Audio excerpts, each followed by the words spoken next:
มเลยพี่น้องเนาะตอนนี้ก็บางคนกำลังตัดพี่น้องตัดยาวานกับบางคนตัดแล้วบางคนสีไปบดนะหรือว่าไปตัดเนาะตัดซอยใส่กับใส่กับพี่น้องหมูตอนนี้ก็มากินพี่น้องเพราะว่ามันยากเองเนาะยาวานมันหอมพี่น้องว่าหมูบางคนกับบางคนเลี้ยงไว้ประมาณ3 โลพี่น้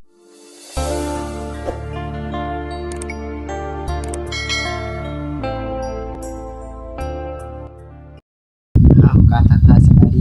พ่อแม่พี่น้องว่า FC ฝั่งลาวฝั่งไทยต่างประเทศกันเนาะตอนนี้มาพบพอกับซอมบาคอนสวรรค์ใส่ปัญญาอีกแล้วพี่น้องเขามียังพี่น้องแต่ว่าบาคอนอยู่นาพี่น้องเนาะออกแรงงัวคือเก่าเพราะว่าพอไปเวียกมื้อนี้ก็เลยเลี้ยงแทนพอพี่น้องเพราะว่ามื้อนี้เนาะหลังจากบาคอนมาประมาณ9 โมงตอนนี้นะพี่น้องเนาะก็ว่าบาคอนสิเฮ็ดกิจกรรมบาคอนก่อนเวียกบาคอนหรือว่าเอาต้นกล้วยพี่น้องบดให้หมูพี่น้องเนาะตัดให้หมูพี่น้องหลังจากเบาคอนตัดแล้วจะหน่อยเบาคอนสิมาไวนะพี่น้องเนาะมาไวเป็น 2-3 มื้อหลังจากนั้นเกลือหมูพี่น้องเกลือหมูของเบาคอนอยู่นาเลยพี่น้องเนาะ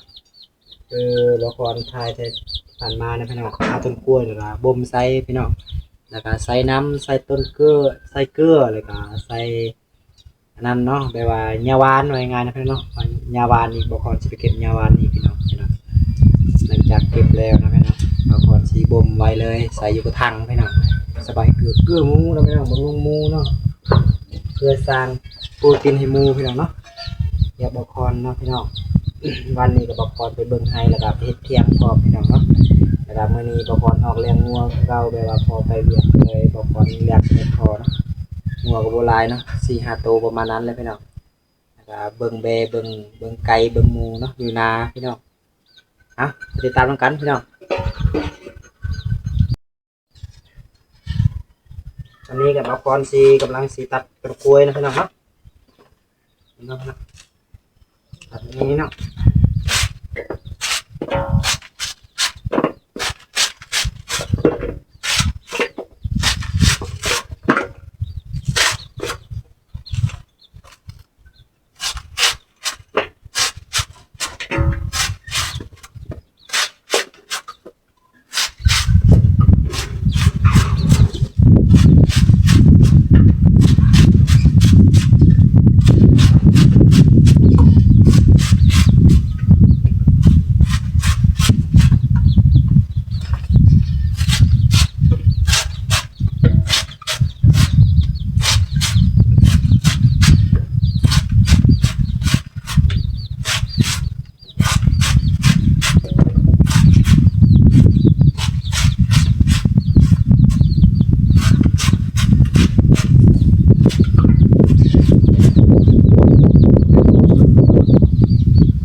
บรรยากาศอยู่เที่ยงนาเงียบๆไปเลยพี่น้องเนาะ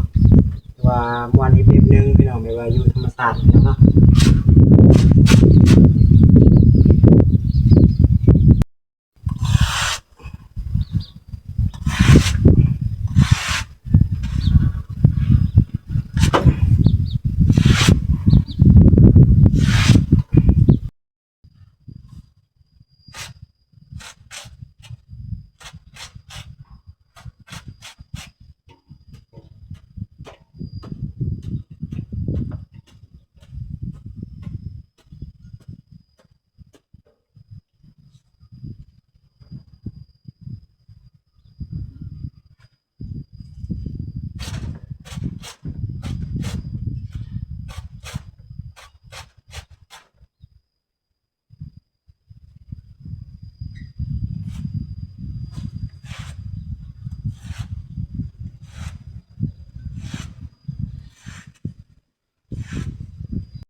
สิบ่มแล้วพี่น้องเนาะจากนี้บางคนสิตัดหญ้าหวานนี่พี่น้องเนาะอุปกรณ์ก็มีคุแล้วก็มีพาพี่น้องบางคนสิไปตัดหญ้าหวานทางนั้นเพราะว่าบางคนปลูกไว้อยู่นอกเนาะบางคนปลูกไว้อยู่นอกพี่น้องฮอนเลยพี่น้องฮอนเลยก่อนจะไปตัดหญ้าหวานอยู่นี่พี่น้อง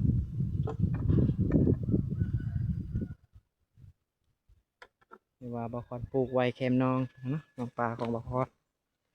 นี่เห็นบ่ทุกคนน้องปลานี่สองน้อง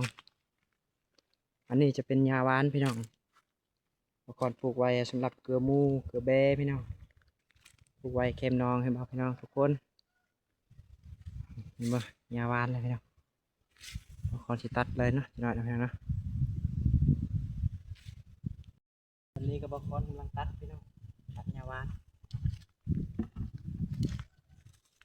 กับบางคนตัดแล้วบางคนสิไปบดหรือว่าไปตัดเนาะตัดซอยใส่กับต้นกล้วยกันนี่พี่น้อง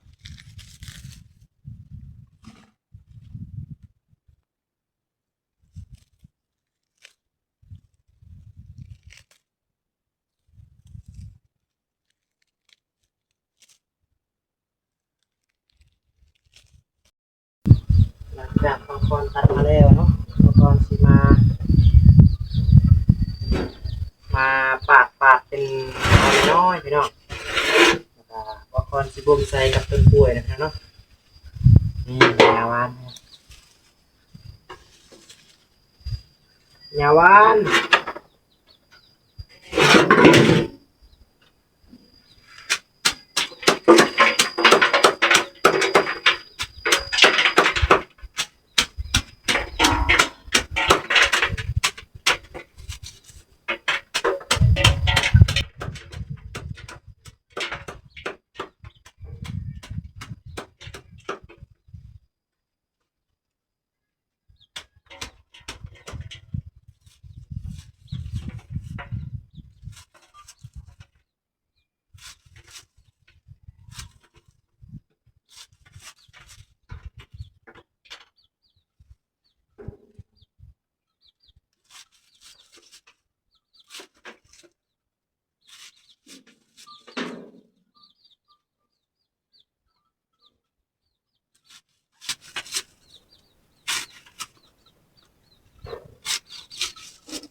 พี่น้องหมูตัวนี้ก็มากินพี่น้องเพราะว่ามันยากเองเนาะยาวานมันหอมพี่น้องว่าหมูบางคนกับบางคนเลี้ยงไว้ประมาณ3 โตพี่น้องตอนนี้เพื่อน2 โตยัง5 โตพี่น้อง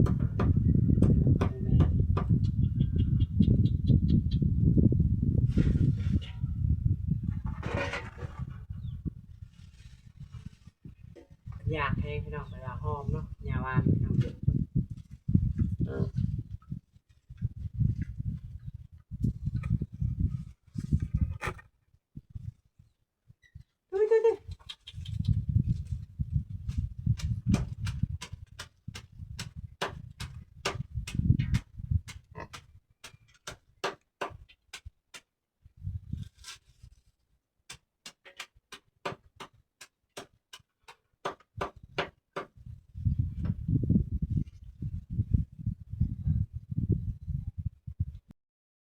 นี่หมูกำลังจะกินพี่น้องเห็นบ่พันธากินยังสองโตหมูบอกก่อนเลยนะสามโตสองโตตัวแม่แล้วก็อยู่เฮือน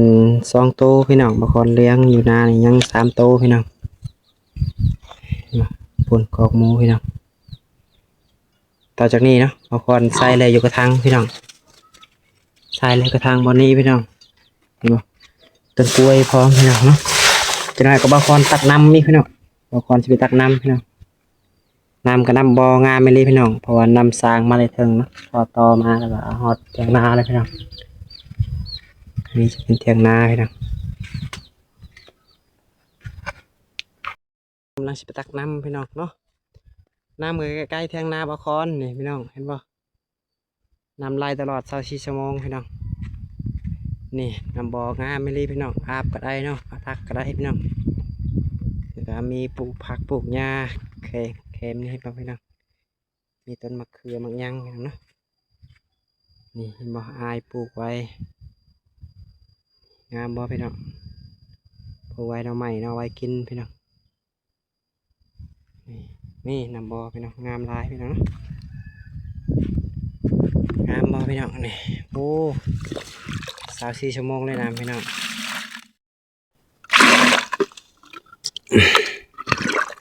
งามเลยน้ำพี่น้องกินก็ได้พี่น้องอันนี้บางคนสิตักแบบว่าอยากบ่มโตบางคนตัดกล้วยนี่แล้วก็ยาวานพี่น้องเอาไว้คือหมูนะครับเนาะ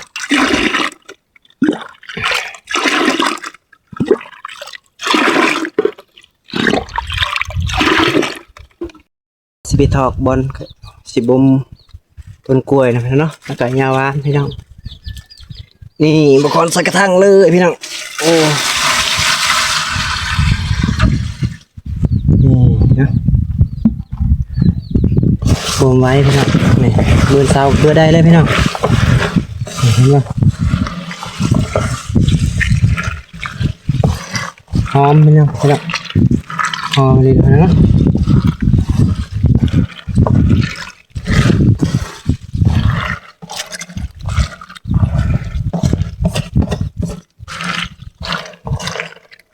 าะถือว่าบางคนถือว่าสำเร็จนะพี่น้องเนาะถือว่าคลิปนี้บางคนปิดจำนี้พี่น้องเบิ่งแล้วอย่าลืมกดไลค์กดแชร์เพื่อเป็นกำลังใจให้คลิปต่อไปแล้วก็อย่าลืมกดติดตามพี่น้องถือว่าคลิปนี้ถือว่าเบิดจำนี้พี่น้องเนาะบ๊ายบายพี่น้องบ๊ายบาย FC ทุกคนเด้อ